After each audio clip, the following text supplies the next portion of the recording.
des, des données qui peuvent être stockées et des data centers. Alors, donc, le numérique, ça représente à peu près 4% des émissions mondiales de gaz à effet de serre, et dont 25% sont dus à des data centers. En France, il existe à peu près 200 data centers qui consomment à peu près 10% de notre électricité. Alors, qu'est-ce que c'est qu'un data center? En fait, c'est une infrastructure où se retrouvent regroupés différents équipements informatiques, des serveurs, des réseaux, des dispositifs de stockage et bien sûr des moyens pour refroidir tout ça.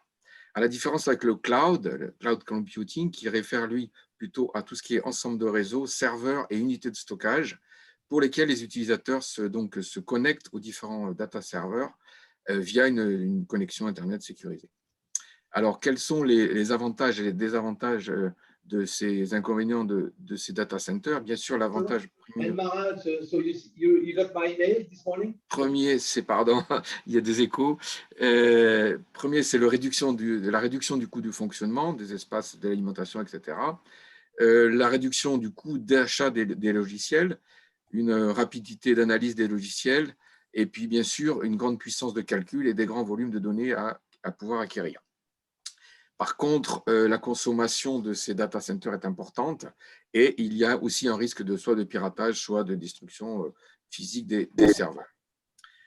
Donc, qu'est-ce qui est préconisé? Si vous voulez, l'ADEME, l'Agence de l'environnement et de la maîtrise de l'énergie, propose de ne stocker que très localement les données après avoir utilisé ce data center, soit sur bien sûr nos équipements informatiques, soit sur des disques durs externes. Et d'ailleurs, c'est ce que préconise aussi la plateforme IRD ITROP avec le cloud qui conseille aussi de limiter le stockage des données sur place. Enfin, il est possible d'utiliser ce qu'on appelle les nouveaux green data centers. Ce sont des data centers qui utilisent des énergies non renouvelables pour diminuer leur consommation électrique ou d'utiliser le chauffage, enfin la température produite par les serveurs pour chauffer d'autres bâtiments. Donc, si on utilisait plus un peu ces green data centers, on pourrait ainsi réduire de 30 à 50% la consommation électrique de ces data centers. Je vous remercie de votre attention et je vous souhaite un bon séminaire. Au revoir. Merci beaucoup. Avant de commencer le séminaire, je voudrais vous rappeler de tous bien couper vos micros afin de ne pas gêner le déroulement de la présentation. Donc aujourd'hui, nous allons avoir une présentation d'Olivier Dangle, qui est donc directeur de recherche en écologie et directeur adjoint à la déléguée en sciences à l'IRD, et qui va nous présenter une partie de ses travaux de recherche. Olivier, je te laisse la parole et présenter. Florence, pardon, Olivier, si je peux juste ajouter un petit mot, tu me permets? Bien sûr. Je voudrais déjà te remercier, Olivier, pour donner ce séminaire aujourd'hui. Et puis, donc, juste insister un petit peu sur la présentation. Olivier, il est directeur de recherche à l'IRD et il est basé au CEF, donc juste à côté de chez nous. Et comme tu l'as dit, Florence, il joue un rôle important au niveau de la stratégie scientifique de l'IRD. Hein. C'est un des architectes de la nouvelle stratégie scientifique de l'IRD en tant que directeur délégué à la science adjoint ou adjoint au directeur délégué à la science, je ne sais pas comment, dans quel ordre ça se fait. Mais la science de la durabilité, c'est quelque chose de très important pour l'IRD.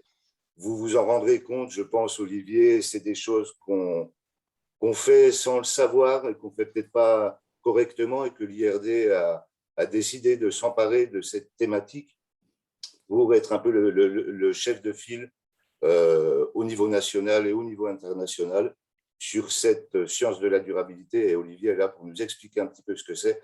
Ce n'est pas neutre. Vous savez que l'IRD, c'est une tutelle importante pour l'UMR Mivegec et pour d'autres UMR. Je vois que parmi l'auditoire, et je les remercie, il y a des gens d'autres UMR. Donc, c'est une présentation importante et je remercie encore Olivier d'être là. Donc, bon séminaire et n'hésitez pas à poser toutes vos questions sur ces aspects de la science de la durabilité à Olivier. À tout à l'heure. Merci beaucoup pour cette présentation et merci pour l'invitation. Effectivement, ce que je voulais faire avec vous aujourd'hui, c'était partager des réflexions qu'on a actuellement à l'IRD sur la politique scientifique de notre institut, plus généralement sur une mobilisation, je dirais, de l'ESR français autour de cette nouvelle discipline, et je vais vous en parler un peu plus tard, et puis véritablement échanger, voir les différents points de vue, voir en quoi ça peut nous être utile, en quoi on peut participer, je dirais, à cet élan qui est en train d'être mené. Et on a eu une réunion à l'Envie il n'y a pas longtemps qui montre qu'effectivement, c'est quelque chose qui est en train de prendre. Je voulais commencer par cette cover de Science qui a maintenant quasiment un an. C'est une cover qui n'a pas présenté une révolution scientifique, mais c'est une cover qui a été extrêmement importante et je dirais vraiment disruptive par rapport à la publication en sciences. C'était une cover juste au moment des élections présidentielles américaines, donc entre Biden et Trump. Et voilà, Voting in a Maelstrom, c'était le titre de Science de cette époque-là. Et en fait, c'était un document très important, un numéro très important, parce que c'était la première fois qu'un grand journal scientifique comme Science, et Nature a fait la même chose aussi dans son édito, prenait véritablement position politique dans son journal. Et d'ailleurs, ça a été un petit peu reproché, je dirais, à l'éditeur en chef, dans le sens où les lecteurs de Science ont tendance à dire plutôt you have to stick to science, coller à la science et rien d'autre. Et il y a une sorte de ligne rouge qu'on ne dépasse pas, et c'est souvent ce que disent plusieurs chercheurs aussi. On a une ligne rouge, on ne doit pas être dans l'engagement tellement, mais on doit rester neutre par rapport à notre objet. Et l'éditeur de Science a répondu on stick to science, on est très clair par rapport à ça, mais de manière plus importante, on stick up. Et donc là, il y a un jeu de mots avec stick et stick up. Stick up voulant dire on se lève pour et on défend la science. Et donc, cette ligne rouge, je dirais, qu'il y a entre la politique, la science, ça a toujours été quelque chose qui a été important. Ça a commencé notamment après la Seconde Guerre mondiale et la bombe H, où un grand nombre de scientifiques, notamment des physiciens, se sont rendus compte comment leurs connaissances pouvaient être utilisées à des fins quand même très, très, très difficiles à prendre en compte en termes philosophiques aussi, psychologiques. Et ça a été très bien reflété analysé par Daniel Starevitz, qui est un analyste américain, un chercheur sur tout ce qui est sciences, technologies et société, dans son livre publié déjà en 1995, qui montrait qu'en fait, il y avait une sorte de jeu de chat et la souris entre les politiques et les scientifiques. Les politiques disant toujours oui, il faut plus d'argent pour la science, les scientifiques disant oui, il faut plus d'argent pour la science, chacun étant un petit peu dans ses bulles. Et puis finalement, on se retrouvait avec des sortes d'incohérences qui est par exemple que les États-Unis sont le pays avec la plus haute technologie en termes de médecine, et c'est en même temps un des pays les plus inégalitaires en termes de protection sociale et de protection en médecine. Et donc, on arrive finalement à des sortes de désaccords entre les enjeux qu'il y a au niveau des sociétés à régler, comme la couverture santé pour tous, et en même temps des enjeux scientifiques et des progrès scientifiques. Et Daniel Starevitz, dès les années 90, disait que le terme de sustainability en anglais, qu'on a traduit durabilité en français, enfin que l'UNESCO a traduit durabilité en français, pouvait être finalement un mot-clé pour aller sur de la convergence entre les besoins des sociétés et en même temps, ce que pouvaient faire les scientifiques en termes de coopération entre eux. Ça a été repris quelques années plus tard par Jen Lutsenko. Vous connaissez peut-être cette scientifique ou peut-être pas. C'est une océanographe qui a eu un rôle clé notamment dans la mandature Obama, et qui a publié cet article en 98 dans Science, assez important pour essayer de reconnecter finalement le scientifique à son contrat social.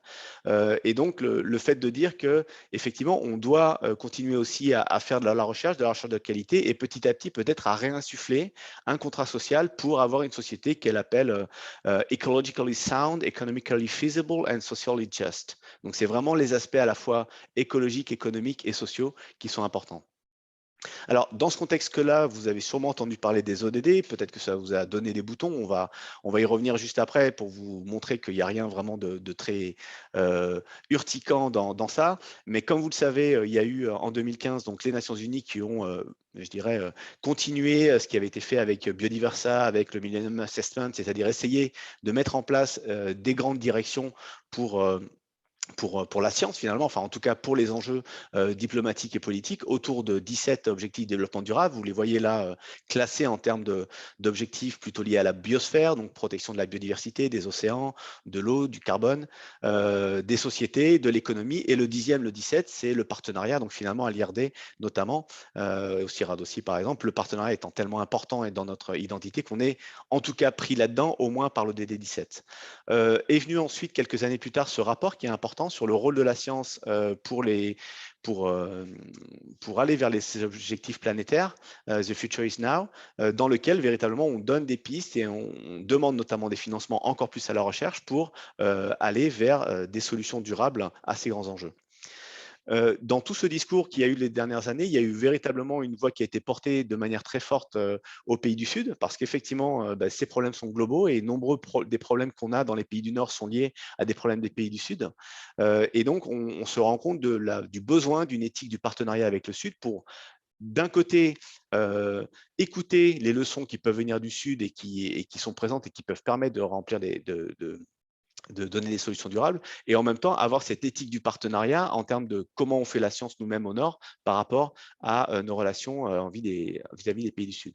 Et enfin, dans cette même manière d'avoir un chercheur citoyen et de faire une science autrement, il y a tout ce contrat social qui est de plus en plus fort, notamment chez les jeunes chercheurs. On a fait la journée des nouveaux entrants il n'y a pas longtemps à l'IRD, on a fait une petite animation avec le Centre de recherche sur l'interdisciplinarité pour voir un petit peu cet aspect engagement, et je pense que c'est quelque chose véritablement qui est de plus en plus présent chez les jeunes chercheurs, l'engagement de leur recherche, de leur travail, du sens qu'ils donnent à leur recherche pour répondre à ces grands enjeux.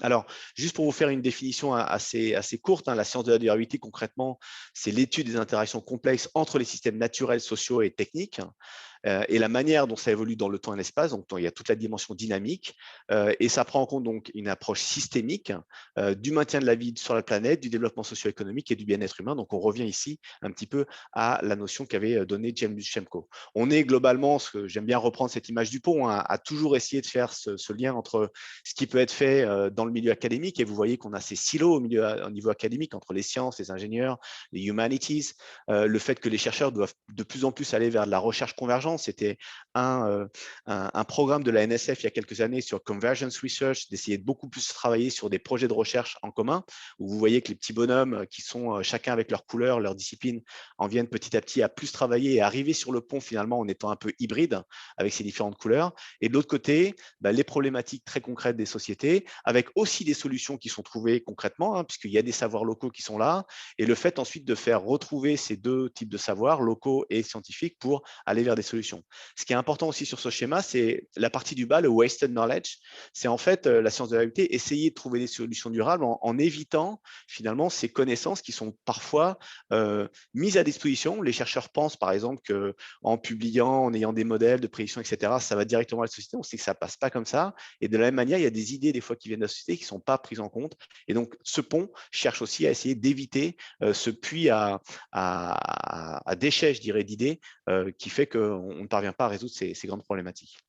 Alors, pour se refléter un petit peu mieux encore, je dirais, les bases conceptuelles de la science de la durabilité qui ont été véritablement posées ces 15 dernières années, il y a un article fondateur, celui de Rockström, Johan Rockström, qu'on avait d'ailleurs invité à la première émission Hello World cette année à l'IRD, qui en 2009 écrit un article fondateur sur les limites planétaires, qui reprend en fait les 9 grandes limites planétaires, notamment écologiques et je dirais du système Terre, changement climatique, acidification des océans, etc.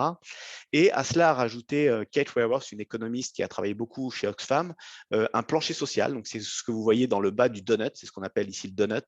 Donc, vous voyez que le donut, c'est en fait définir une zone vert clair ici entre le plancher social, qui reprend notamment les aspects de justice, de paix, d'équité sociale, d'équité entre les sexes, d'énergie, d'accès à la nourriture, à l'eau, à la santé, et en même temps avec ces limites planétaires qui sont connues. Et finalement, la science de la durabilité, qu'est-ce que c'est? C'est chercher des solutions durables pour naviguer en fait dans cette bande verte et du coup essayer de mieux prendre en compte à la fois les nécessités des populations, ces seuils-là, et en même temps les limites planétaires. Donc, par rapport à la notion de développement durable, par exemple, c'est quelque chose qui est quand même assez disruptif, puisque développement durable, on pense à développement, on pense à croissance, on pense à aller vers un système où, du coup, on aurait des choses qui sont moins développées, à, du coup, un enjeu de durabilité. Et vous voyez sur ce graphique, ce qui est assez intéressant pour nous qui travaillons comme c'est le cas de l'UMR-MIBGEC avec des pays du Sud, c'est replacer ces différents pays avec lesquels on travaille, et notamment les pays du Sud qui sont représentés ici en bas à gauche. Donc, vous avez deux axes, hein, l'axe des seuils sociaux dont je vous ai parlé et l'axe des limites planétaires. Donc, en gros, dans les pays dits développés, on a effectivement atteint certains seuils sociaux en termes de démocratie, d'accès à la santé, etc., qui sont importants, d'où l'importance sur l'axe des Y. Mais effectivement, on a aussi dépassé les limites planétaires parce que notre mode de vie est complètement incompatible avec ces limites-là. Et d'un autre côté, on a souvent à l'échelle locale des pays dits en voie de développement qui n'ont pas dépassé ces limites, en tout cas à l'échelle locale, et qui ne sont pas arrivés non plus à ces seuils. Et le but du jeu, donc, c'est de trouver de la durabilité. Vous voyez que cette durabilité, elle doit être prise en compte à la fois par les pays dits non développés et les pays développés, d'où cet aspect plus unifiant de durabilité plutôt que la notion de développement durable qui était souvent restreint, je dirais, à des pays en voie de développement. Et le but du jeu, finalement, et j'en finirai là avec les aspects un peu théoriques et macro, c'est finalement comment, à travers ces objectifs de développement durable dont on a parlé, on arrive à trouver des trajectoires en ayant finalement un but final, un scénario. C'est-à-dire que quand on parle de transition écologique, économique, transition bleue, verte, etc., on ne sait pas vraiment comment on se passe dans la transition. On pense qu'il y aura plusieurs transitions possibles aussi en fonction des pays. Et le but du jeu dans la science de la durabilité, c'est de se poser des scénarios, par exemple zéro perte nette de biodiversité ou des objectifs en termes de santé, en termes d'égalité, et de voir quelles sont les trajectoires qu'on peut mettre en place en essayant de conserver ces différentes je dirais, défis planétaires pour arriver vers cet objectif. Donc, c'est un petit peu, en termes macro, ce qu'on essaie de faire. Et maintenant, ce que je voulais voir avec vous, c'est concrètement comment ça se passe. Alors, concrètement, comment ça se passe en termes de science, puisque cette science de la durabilité, c'est une science en tant que telle. C'est une science qui commence, je dirais, dans les années 95-2000, hein, ce que je vous ai montré. Vous voyez que si on met le mot science de la durabilité en termes de recherche de publication, en haut à gauche, on avait finalement voilà, le développement durable qui revenait, l'agriculture, les pêches, la biosphère durable, c'était des champs assez identifiés. Ensuite, on voit qu'on continue à avoir des différentes sphères avec d'autres thématiques qui viennent, le tourisme, le business, tout l'énergie aussi qui est très important, mais on continue à garder, je dirais, le développement durable et l'agriculture comme des mots-clés très importants. Dans les années 2000-2010, on a véritablement une sorte d'explosion. Donc, finalement, c'est une sorte de foutoir, entre guillemets, pardonnez-moi l'expression, la science de la durabilité, où on met un peu de tout et on met aussi de la santé. Vous voyez le numéro 13 ici, qui est la santé qui vient, et c'est notamment tout ce qui est avec le One Health, EcoHealth, etc. Et ce qui est intéressant de voir, c'est que ces dernières années, on observe véritablement une sorte de recentrage, une sorte d'identification de cette science de la durabilité autour, finalement, des sciences des systèmes qui soient environnementaux, énergétiques, des systèmes taux, des systèmes de santé, pour essayer d'avoir des approches toujours plus intégrées, toujours plus interdisciplinaires. Vous voyez qu'il y a beaucoup de ces cercles qui sont finalement assez larges sur plusieurs disciplines. Et donc, c'est véritablement la marque de fabrique de cette science de la durabilité, c'est d'avoir une vision intégrée d'un système qui soit de santé, environnementale ou d'énergie. Alors, à l'IRD, pour participer à ce débat un peu et pour réfléchir à cette science de la réalité, on édite depuis quelques mois, vous l'avez peut-être vu dans l'IRD tous, des fiches recto verso, des fiches sciences de la durabilité qu'on appelle références sciences de la durabilité. Tous les chercheurs et non-chercheurs, d'ailleurs, tous les agents de l'IRD sont bienvenus pour faire passer leur message, leur réflexion autour de la science de la durabilité. Et là, on a eu dans une des fiches une analyse de chercheurs de Sens, de l'UMR Sens à Montpellier, pour essayer de comprendre finalement quels étaient les mots-clés de ces sciences de la durabilité. Et ils ont trouvé, sur une analyse de ces 20 dernières années, finalement 3 grandes, je dirais, champs de la science de la durabilité.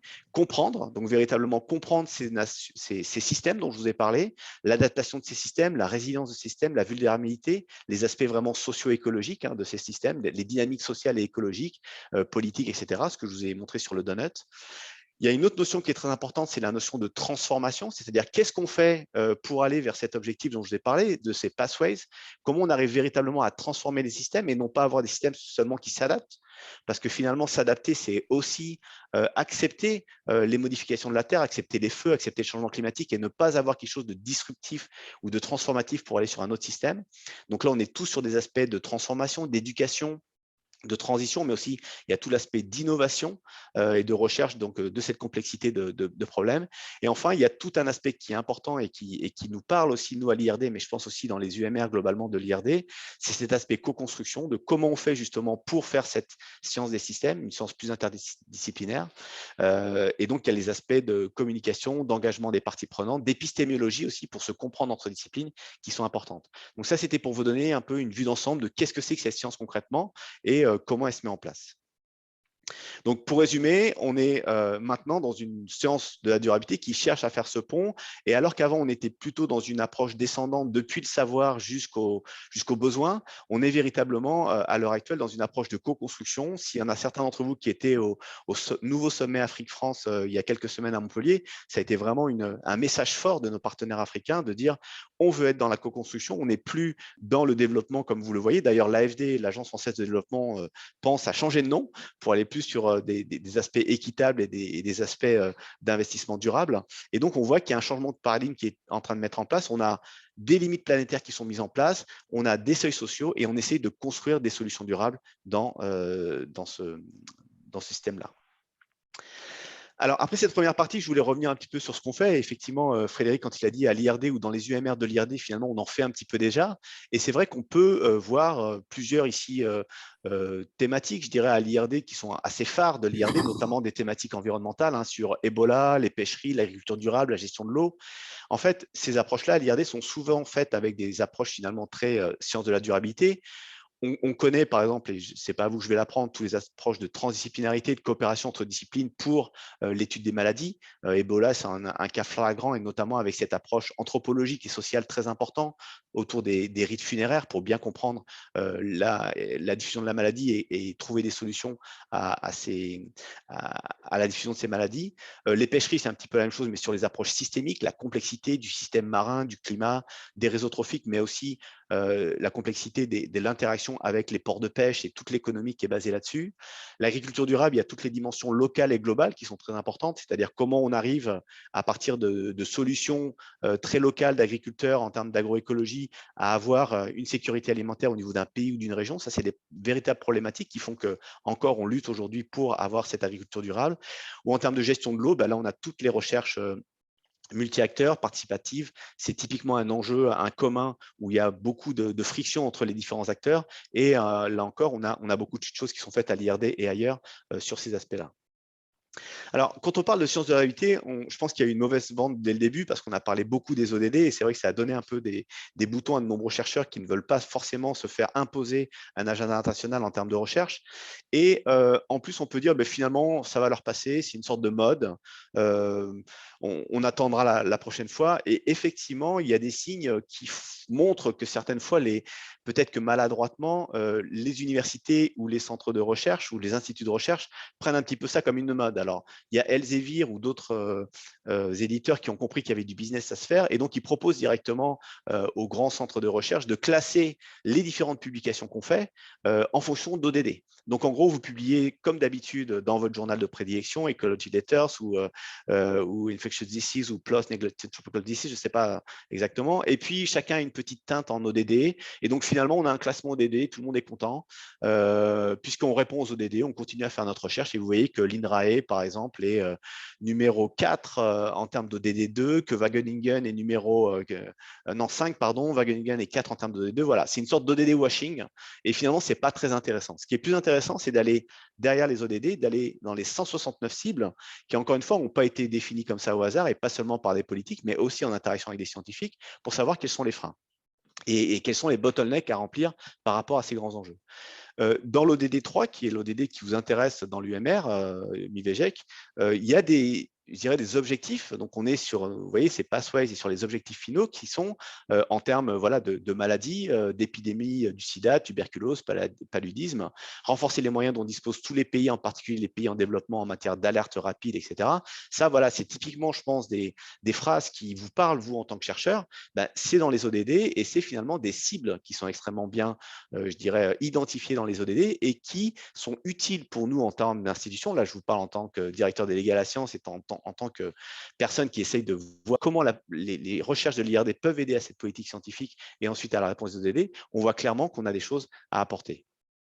Si on continue à voir, et là je prends le cas des maladies tropicales, notamment des maladies négligées, on peut voir en fait comment petit à petit, en prenant en compte certains ODD qui sont importants pour les maladies, on pense à la pauvreté, à la faim, à l'éducation, on n'est pas seulement sur